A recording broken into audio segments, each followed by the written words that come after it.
The accusing finger cut through the air like a judgment, trembling with righteous fury.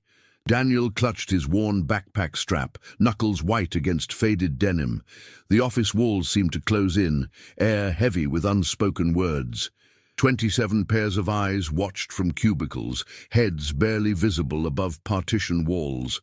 The collective breath of the marketing department held in anticipation. Someone's phone vibrated against a desk, the small sound magnified in the silence. "This is the third time this week, Matthews." Richard Blackwood's voice carried the weight of authority, earned through 20 years of climbing the corporate ladder. His tailored blue suit remained unwrinkled despite his agitation, rectangular glasses perched precisely on his nose. At 43, he had built Horizon Marketing from a small startup to a respectable mid-sized firm through rigid discipline and unyielding standards. When you're late, the entire team suffers. When the team suffers, our clients suffer. When our clients suffer, we all suffer. Daniel completed the familiar mantra, eyes fixed on the carpet's geometric pattern. His voice barely carried across the 3 feet between them. At 19, he was the youngest employee at Horizon, hired 6 months ago as a junior graphic designer. His talent had impressed everyone, including Richard himself, who had personally advocated for hiring him despite his lack of formal qualifications. "Look at me when I'm speaking to you," Richard demanded, the fluorescent lights reflecting off his glasses. "I took a chance on you, Daniel. No degree, no formal training, just raw talent and a promise that you'd work harder than anyone else." Daniel raised his eyes slowly, revealing a face too serious for someone his age. Dark circles shadowed eyes that once sparkled with creativity. His brown hair fell in unkempt waves, and his denim shirt hung loosely on a frame that had grown noticeably thinner over the past month. "I'm sorry, Mr. Blackwood," he said, the words hollow from repetition. "It won't happen again." Richard's jaw tightened. "That's exactly what you said on Monday. And Wednesday." He glanced at his watch. A gift from the board of directors when the company hit its first million in revenue. "It's 9:47. You're nearly 2 hours late. No call, no text. Just strolling in like your time is somehow more valuable than everyone else's." Daniel's hand slipped into his pocket, fingers wrapping around something small, a nervous habit Richard had noticed developing recently. The boy's eyes darted to the framed mission statement on the wall behind Richard's desk. "Excellence in all things, compromise in nothing." "I understand," Daniel said, shoulders slumping under invisible weight. Something in Richard snapped. 6 months of watching the most promising talent he'd discovered in years gradually unravel. 6 months of making excuses to clients about delayed projects. 6 months of watching the spark fade from a young man who once stayed late every night, passionate about every pixel, every design element. "No, I don't think you do understand," Richard said, voice dropping to a dangerous calm. "This company functions on reliability, on people keeping their word, on basic professional courtesy." He gestured toward the office around them. "Everyone else managed to arrive on time today. Everyone else remembered to call when they had an issue." The phone on his desk rang, and Richard silenced it with a swift movement. "I've given you more chances than anyone in this company has ever received," he continued. "I've defended you to the board, to our clients. I've reassigned your projects when you disappeared for hours. I've covered for you when you missed meetings." Daniel's eyes widened slightly, perhaps surprised at how much Richard had shielded him from the consequences of his increasingly erratic behavior. "Whatever is going on in your personal life needs to stay there," Richard said. "When you walk through those doors, you represent Horizon. You represent me." He straightened a pen on his desk that had fallen out of alignment with its neighbors. "I can't keep doing this, Daniel." For a moment, something flickered across Daniel's face. Panic, perhaps, or the beginning of an explanation. But it vanished as quickly as it appeared, replaced by a carefully blank expression. "I understand, sir," he repeated, fingers still working whatever object he kept in his pocket. Richard studied him for several long seconds, waiting for the explanation, the excuse, the promise to do better. The silence stretched between them, broken only by the distant sound of phones ringing and keyboards clicking, as the office attempted to return to normal functioning around them. "Clean out your desk," Richard finally said, the words heavy in the air between them. "I'll have HR prepare your final check." Daniel didn't react immediately, as if the words took time to penetrate. Then his face paled further, making the dark circles under his eyes stand out like bruises. "Mr. Blackwood, please," he said, voice cracking. "I need this job. I can fix this. I can stay late, work weekends." "You've made promises before." Richard cut him off, ignoring the twist of regret in his stomach. "Promises you haven't kept. We're done here." He turned away, a clear dismissal. "Security will escort you out." The office had gone silent again, the weight of what had happened settling over the room. Daniel stood frozen, one hand still clutching his backpack, the other buried in his pocket. For a moment Richard thought he might argue further, might finally offer the explanation that had been so conspicuously absent. Instead, Daniel's shoulders slumped in defeat. Without another word, he turned and walked to his desk, pulling out a cardboard box from beneath it.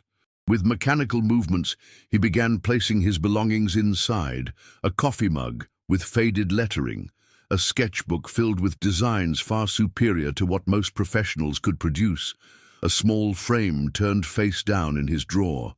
Richard watched from his office doorway, an unfamiliar hollowness expanding in his chest. The company had clear policies. 3 unexplained tardies in a month was grounds for probation.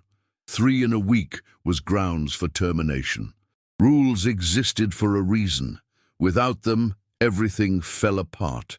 So why did this feel wrong? He returned to his desk, closing the door with a decisive click. Through the glass walls of his office, he could see Daniel methodically packing his things, head bowed, ignoring the stares of his now former colleagues. Richard forced himself to look away, focusing instead on the quarterly report waiting for his review. The words blurred before him. He removed his glasses, pinching the bridge of his nose. 20 years of building this company, 20 years of making hard decisions. He'd fired people before, those who couldn't meet deadlines, those who misrepresented their skills, those who created toxic work environments. But never someone with Daniel's raw talent, never someone he had personally championed. The intercom on his desk buzzed. "Mr. Blackwood?" His assistant's voice carried a note of uncertainty. "The Henderson account is on line 1. They're asking about the campaign mock-ups that were due yesterday." The mock-ups Daniel had been working on, the mock-ups that were sitting unfinished on Daniel's computer. "Tell them we're making some final adjustments," Richard said, the lie coming easily after months of practice. "They'll have everything by end of day tomorrow." "Yes, sir." He glanced up through the glass walls again. Daniel was zipping his backpack, the cardboard box tucked under one arm.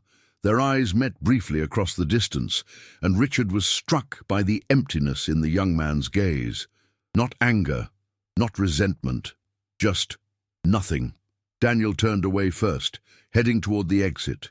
The security guard, Tim, a retired police officer with a perpetual smile, stood waiting by the elevator. Richard watched as Tim placed a compassionate hand on Daniel's shoulder, leaning in to say something. Daniel shook his head in response, eyes fixed on the floor. The elevator doors opened. Daniel stepped inside. The doors closed. And just like that, the most talented designer Richard had ever discovered was gone. The office hummed back to life, the dramatic interlude over. Keyboards clicked, phones rang, conversations resumed. Richard stared at the closed elevator doors for a moment longer, then forced himself to return to the quarterly report.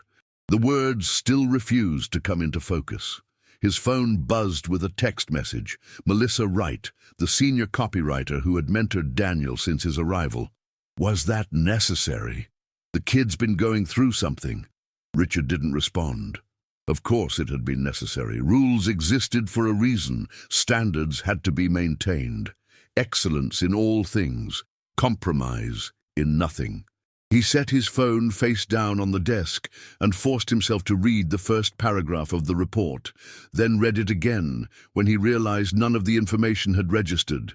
On the third attempt, he gave up, leaning back in his chair with a sigh that carried more emotion than he cared to acknowledge. Something about the whole situation felt off. Daniel had been punctual to a fault when first hired, often arriving before Richard himself. His work ethic had been impeccable, his creativity boundless. The transformation over the past month had been so dramatic, it was almost like watching a different person inhabit Daniel's body. Richard's eyes drifted to the framed photographs on his credenza, his parents at their 40th anniversary, his sister's family in matching Christmas sweaters, his college graduation. All the markers of a successful life, arranged in perfect symmetry. No spouse, no children. Just achievement and order. A knock on his door interrupted his thoughts. Melissa stood outside, her expression making it clear she wouldn't be ignored. Richard waved her in. "Before you start," he said as she closed the door behind her, "the company policy is clear. 3 unexplained tardies in a week is automatic termination." Melissa crossed her arms. At 37, she'd been with Horizon almost since the beginning.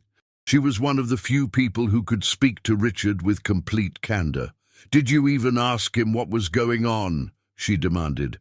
"Multiple times," Richard countered. "He gave me nothing, just vague apologies and promises to do better." "Did you consider that maybe there was a reason he couldn't tell you?" Richard frowned. "What does that mean?" Melissa uncrossed her arms, her expression softening slightly. "I don't know exactly what's happening with him. He won't tell me either. But," she hesitated, "last week I saw him in the parking garage after work. He was on the phone and he looked destroyed. I heard him ask about visiting hours and something about condition updates." "Visiting hours?" Richard repeated. "Like at a hospital?" "That would be my guess," Melissa said. "And 2 days ago, I saw him in the break room. He was looking at some medical documents. When he noticed me, he shoved them back in his bag. Really skittish, like he was hiding something." Richard processed this information, a knot forming in his stomach. "Why didn't you tell me this before?" "Because it wasn't my place," Melissa said simply. "I figured if Daniel wanted you to know, he'd tell you. But now that you've fired him," she shrugged, "seemed relevant." The knot in Richard's stomach tightened. "It's still not an excuse for not communicating," he said, but the words sounded hollow, even to his own ears. "If he's dealing with a medical issue, HR has protocols for that." "Right," Melissa said, not bothering to hide her sarcasm, "because a 19-year-old kid with his first corporate job definitely knows all about HR protocols."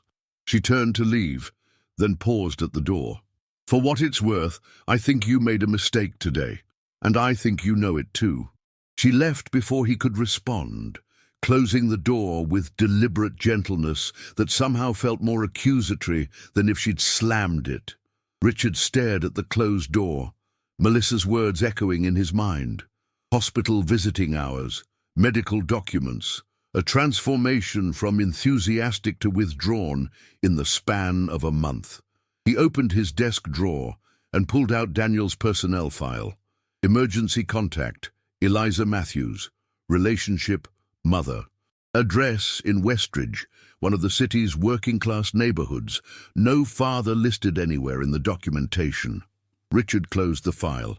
A decision forming. He'd give himself until the end of the day to reconsider. If he still felt this unresolved weight by 5 o'clock, he would drive to the address listed and check on the situation himself. Not to reverse his decision necessarily, rules were rules after all, but to satisfy his own curiosity. To quiet the voice in his head, suggesting he might have missed something important. The afternoon crawled by with excruciating slowness. Richard forced himself through meetings, phone calls and emails, all while the image of Daniel's empty expression played on repeat in his mind. By 4:30, he'd made up his mind. He informed his assistant he was leaving early for a personal appointment, something he'd done perhaps 3 times in the past decade. The drive to Westridge took 20 minutes. The transition from gleaming downtown high-rises to modest, single-family homes, stark even through the tinted windows of his luxury sedan. The Matthews residence was a small Cape Cod-style house with peeling blue paint and a front yard in need of mowing. Richard sat in his car for several minutes, suddenly uncertain. What exactly was he doing here? What did he hope to accomplish? Before he could reconsider, the front door opened. A girl of about 12 emerged, struggling with a large garbage bag. She dragged it to the curb, her thin arms straining with the effort. As she turned back toward the house, she noticed Richard's car and paused, studying it with obvious suspicion. Richard rolled down his window. "Excuse me," he called. "Does Daniel Matthews live here?" The girl's posture immediately changed, becoming protective, wary. "Who's asking?" "My name is Richard Blackwood. He hesitated. "I was Daniel's employer." "Was?" The girl's eyes narrowed. "Did something happen to him?" The question caught Richard off guard. "No, nothing happened to him. I meant, you fired him," she concluded, her young face hardening with sudden understanding. "You're the boss." Richard nodded, uncomfortable under the child's accusatory stare. "Is he home?" "I'd like to speak with him." "He's not here." She crossed her arms, a gesture so reminiscent of Melissa that Richard almost smiled despite the tension. "He's at the hospital, where he goes every day after work." Her emphasis on the last word was pointed. "The hospital," Richard repeated. Melissa's words confirmed. "Is he sick?" The girl's expression shifted from hostility to disbelief. "He's not the patient," she said slowly, as if explaining something obvious. "Mom and Dad are." The knot in Richard's stomach pulled tighter. "Your parents are in the hospital, both of them?" "Car accident," she said, her matter-of-fact tone belied by the slight tremor in her voice. 40 days ago. Drunk driver hit them head-on. Dad's still in a coma. Mum's awake, but—" She trailed off, looking suddenly younger than her years. "Daniel says she'll get better. The doctors aren't so sure." 40 days. Almost exactly when Daniel's behavior had begun to change. "I'm sorry," Richard said inadequately. "I didn't know." "And did you ask?" The directness of children could be brutal. Richard had no answer for that. "Which hospital?" he asked instead. The girl hesitated, perhaps considering whether to withhold the information out of loyalty to her brother. Finally, she said, "Mercy General, East Wing, 4th floor." She turned to go back inside, then stopped. "Are you going to give him his job back?" "I don't know," Richard answered honestly. She nodded once, as if his honesty at least was acceptable. "I'm Lucy, by the way. There are 5 of us. Daniel's the oldest, then me. The twins are 7 and Ella's 4. She delivered this information with the clear implication that Richard needed to understand what he'd done. Not just to Daniel, but to an entire family. Before Richard could respond, Lucy disappeared inside, closing the door firmly behind her. 5 children, parents in the hospital. Daniel, at 19, suddenly responsible for everything. Richard sat in his car, the full weight of the situation settling over him. He thought of Daniel's hand constantly in his pocket, clutching something. The dark circles under his eyes, the weight loss, the transformation from enthusiastic to exhausted. And not once had Daniel offered this as an explanation. Not once had he asked for accommodation or special treatment. 20 minutes later, Richard pulled into the parking garage at Mercy General, his mind racing. What would he say to Daniel? How could he approach this without seeming condescending or worse, pitying? Would an offer to reinstate his job seem generous or cruel, given the circumstances? The elevator ride to the 4th floor gave him no answers. When the doors opened, Richard followed the signs to the East Wing, where a central nurses' station overlooked a waiting area. And there, slumped in an uncomfortable-looking chair with his backpack at his feet, was Daniel. He hadn't noticed Richard yet. His attention was focused on a small object in his hands, a wooden cross, simple and weathered, which he turned over and over between his fingers. The same object he'd been clutching in his pocket during their confrontation that morning. His lips moved slightly, and with a jolt, Richard realized he was praying. Richard stood frozen, suddenly feeling like an intruder. He was about to retreat when a nurse approached Daniel, touching his shoulder gently. Daniel looked up, and the nurse said something that made him stand quickly, following her down the hallway and out of Richard's sight. Left alone in the waiting area, Richard hesitated, then took the seat Daniel had vacated. 5 minutes passed. 10. He picked up a magazine, flipped through it without registering any of the content, and set it down again. After 20 minutes, Daniel returned, his steps heavy. He stopped abruptly when he saw Richard, disbelief and wariness crossing his face in quick succession. "Mr. Blackwood," he said cautiously, "what are you doing here?" Richard stood, suddenly uncertain. "I spoke with your sister," he said. "Lucy." Daniel's expression tightened. "I see. Why didn't you tell me about your parents, Daniel?" The question came out more accusatory than Richard had intended. Daniel's hand went to his pocket, then stopped when he realized the wooden cross wasn't there. His eyes darted to the chair where Richard had been sitting. "It's here," Richard said, picking up the cross and holding it out. "I didn't touch it." Daniel took it carefully, his relief evident. "It was my grandfather's," he said quietly. "He gave it to my mom when she left for college. She gave it to me when I started at Horizon." Richard nodded, waiting for Daniel to answer his question. "I didn't tell you because it wasn't relevant to my work," Daniel finally said, "or it shouldn't have been. But it was affecting your work," Richard pointed out. "Your attendance, your focus, your deadlines." "I know," Daniel admitted, looking down at the cross in his palm. "I thought I could handle everything. For the first couple of weeks, I did okay. Mom was still sedated, and Dad was stable. The hospital social worker helped us establish a routine for the kids. I'd come to work, go straight to the hospital after, then home to relieve the neighbor who watched Ella and the twins after school." He sat down heavily in the chair, continuing as if a dam had broken. "But then Mom woke up, and she didn't." He took a shaky breath. "She has a traumatic brain injury. Some days she recognizes us, some days she doesn't. The doctors keep changing her medications, trying to find the right balance. Every time they do, I need to be here to monitor how she responds." "And your father?" Richard asked, taking the seat beside him. "Stable but unchanged," Daniel said, his voice flat. "Medically induced coma to reduce brain swelling. They've tried bringing him out twice, but his intracranial pressure spikes every time." He recited this with the fluency of someone who had absorbed an entirely new vocabulary through necessity rather than choice. "I'm sorry," Richard said, the words still inadequate. "That's a lot for anyone to handle, let alone someone your age." Daniel shrugged, the gesture both dismissive and vulnerable. "What choice do I have? The alternative is foster care for the younger ones. They've already lost their parents, at least temporarily. I can't let them lose each other too." Richard thought about the firing that morning, how it must have felt to Daniel, not just the loss of income, but the collapse of the precarious balance he'd been maintaining for his family. "The job," Richard began awkwardly. "I didn't understand the situation." "It doesn't matter," Daniel said, a hint of bitterness creeping into his voice. "Company policy, right? 3 tardies in a week. Automatic termination.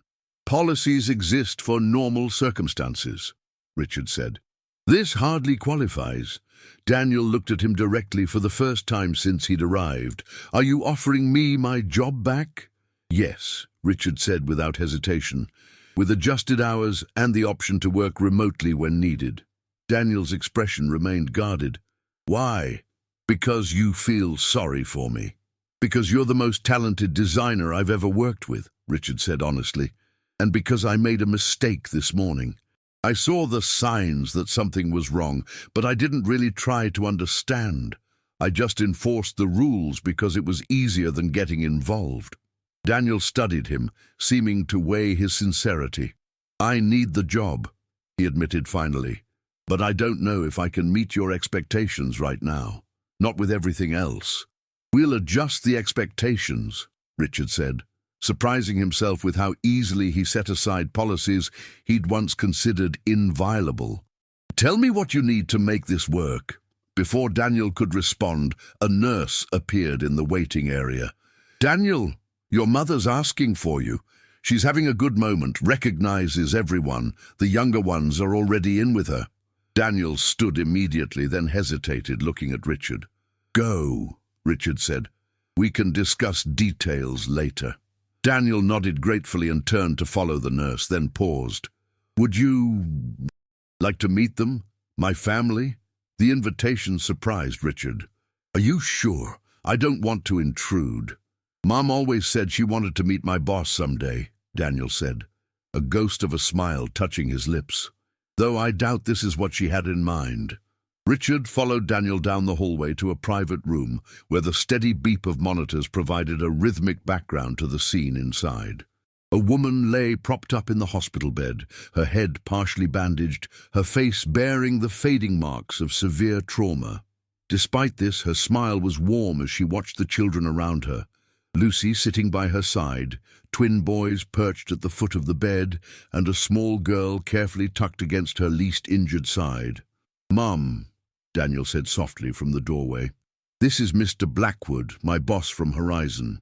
The woman turned her gaze to Richard, her eyes clear and focused, a good moment, as the nurse had said.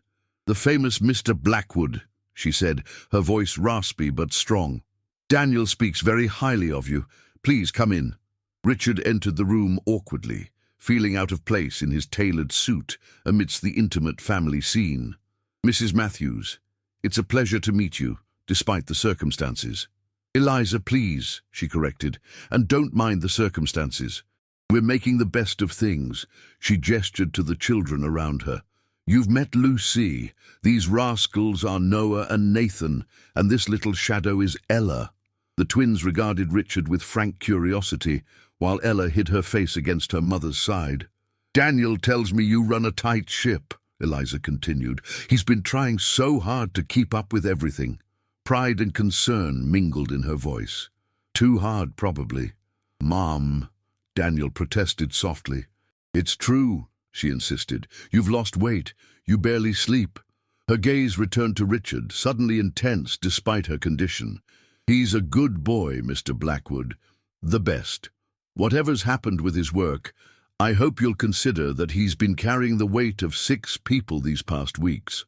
Richard felt a flush of shame at her words, hearing in them an echo of the accusation in Lucy's eyes earlier. "Actually, Mrs. Matthews, Eliza, that's partly why I'm here. I've offered Daniel his position back with adjustments to accommodate your family's situation." Eliza's face brightened. "That's wonderful news. Thank you." An uncomfortable silence fell, broken by one of the twins. Richard couldn't tell which. "Are you really Daniel's boss? He said his boss was super strict and never smiled." Lucy elbowed him sharply. "Nathan, don't be rude." Richard surprised himself by laughing. "It's all right. And yes, I've been told I can be intense." "Daniel said you're the smartest person he's ever met," the other twin, Noah, added.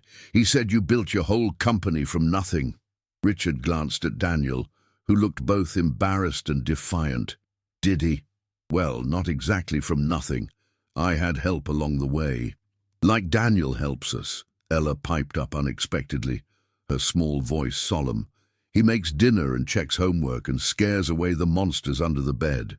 "Exactly like that," Richard agreed, something shifting inside him as he looked at the young man who, despite everything, had apparently still spoken well of him to his family. "Everyone needs help sometimes." Eliza watched this exchange with a mother's perceptiveness. "Children," she said, "why don't you take Daniel to get something from the cafeteria? He looks like he hasn't eaten all day." The twins immediately scrambled off the bed, excited by the prospect of exploration. Lucy looked more skeptical, glancing between her mother and Richard with obvious suspicion. "It's okay, Luce," Daniel assured her. "We'll bring something back for Mom, too." Once the children had filed out, Eliza's expression grew more serious. "There'll be a while.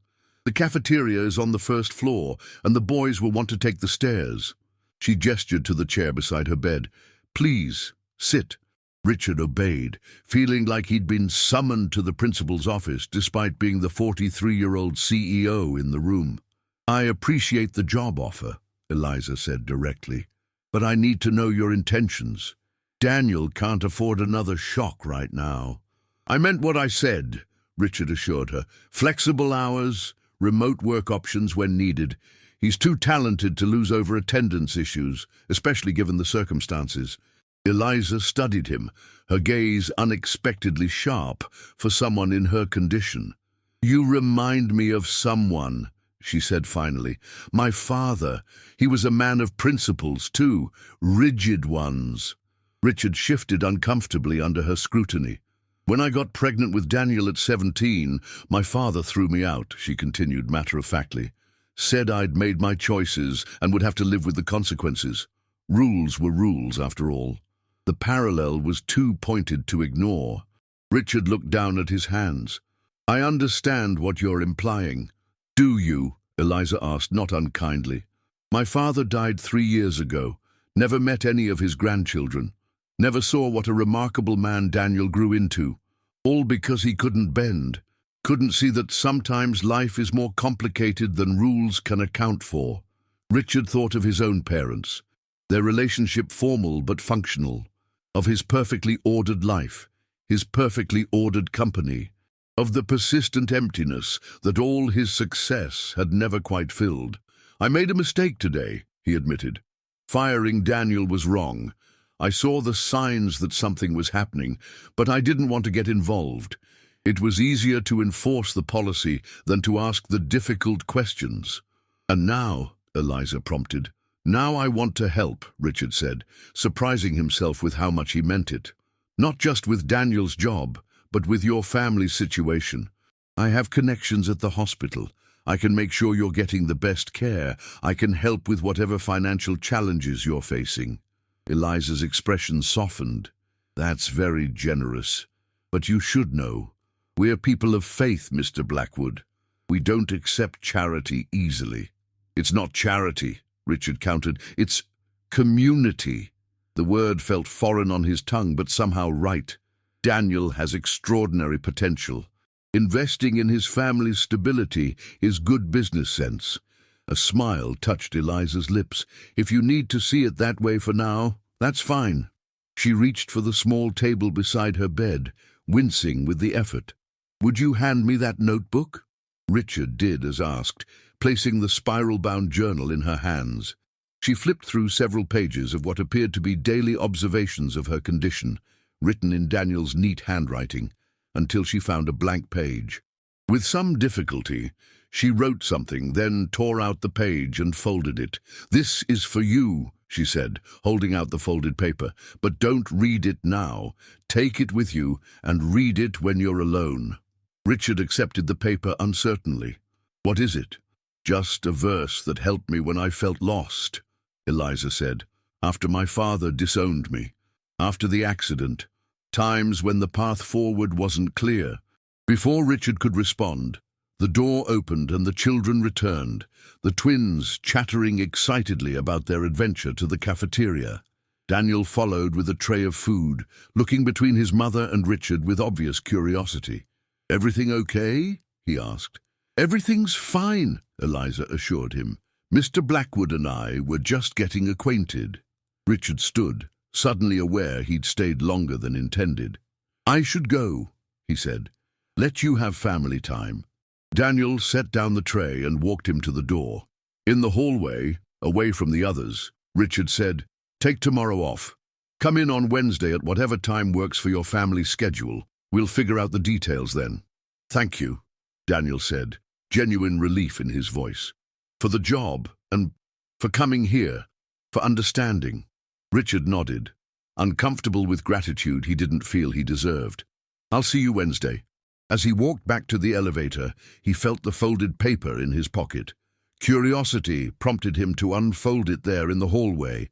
Written in Eliza's shaky handwriting was a simple reference, Matthew 7:12. Not being particularly religious, Richard didn't recognize the verse immediately. When he reached his car, he searched for it on his phone. So in everything, do to others what you would have them do to you, for this sums up the law and the prophets. The golden rule.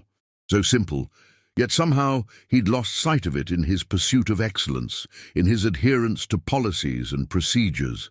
He thought of Daniel, barely more than a boy himself, stepping up to care for his siblings, of Lucy's protective stance, of the twins' curiosity and Ella's solemn declaration about monsters under the bed. And he thought of his own life, successful by every measurable standard, yet fundamentally solitary. No one to care for, no one who needed him, just achievement and order. In the privacy of his car, Richard Blackwood did something he hadn't done in decades. He wept. 3 months later, Richard stood in the doorway of the conference room, watching Daniel present his designs to the Henderson account team. The clients leaned forward in their chairs, clearly impressed by the young man's confident explanation of the campaign strategy. At 20, Daniel still looked too young for the corporate world, but the dark circles had faded from beneath his eyes, and he'd regained the weight he'd lost during those desperate weeks. The flexible schedule had worked better than either of them had anticipated. Daniel came in later, after getting his siblings to school, and often worked remotely in the afternoons from the hospital. Richard had made good on his promise to leverage his connections, securing the best neurological specialists for both of Daniel's parents. Eliza was home now, recovering slowly but steadily. Thomas Matthews remained in the hospital, but had emerged from his coma and begun the long process of rehabilitation. The Matthews family still faced challenges, but they no longer faced them alone. Richard's phone vibrated with a text message from Lucy. "Dad said 3 words today. The doctors are freaking out." He smiled, typing back, "That's fantastic news. Tell him I'm looking forward to meeting him properly." In the past months, Richard had become a regular visitor at both the hospital and the Matthews home. He'd helped the twins with their science project. He'd read bedtime stories to Ella. He'd fixed the leaking roof and repainted the peeling exterior. At first, he'd told himself it was just an investment in his company's most promising talent. But he'd stopped pretending weeks ago. For the first time in his life, Richard Blackwood was part of something that couldn't be measured in profit margins or quarterly growth. Something messy and complicated and infinitely more fulfilling than his perfectly ordered existence had ever been. Daniel concluded his presentation to enthusiastic applause from the clients. As they filed out, he caught Richard's eye across the room and smiled, a genuine expression that reached his eyes. Richard nodded in acknowledgement, thinking of the wooden cross that Daniel still carried in his pocket, the one that had belonged to Eliza's father, who had died without ever reconciling with his daughter, without ever knowing what he had lost through his inability to bend. The quarterly report sat on Richard's desk, showing the best numbers in the company's history. Beside it lay a formal proposal to establish the Horizon Family Support Fund, a company initiative to help employees facing similar crises to what the Matthews had endured. Excellence in all things. That part of the company mission statement would remain unchanged. But Richard had recently added something new beneath it, something that Eliza had suggested during one of his visits: compassion in everything. As he watched Daniel gather his presentation materials, Richard felt the weight of the small wooden cross in his own pocket, a gift from Thomas Matthews upon hearing how Richard had stepped in to help his family. A reminder of what truly mattered, beyond rules and policies and professional success. Richard Blackwood had built his company on unyielding standards. He would rebuild it on something stronger: grace. The kind of grace that had been extended to him when he'd needed it most, though he hadn't recognized his need until a 19-year-old boy with a worn backpack and a family in crisis had shown him what true strength looked like. Excellence without compassion, he had learned, was merely achievement, but excellence with compassion, that was legacy.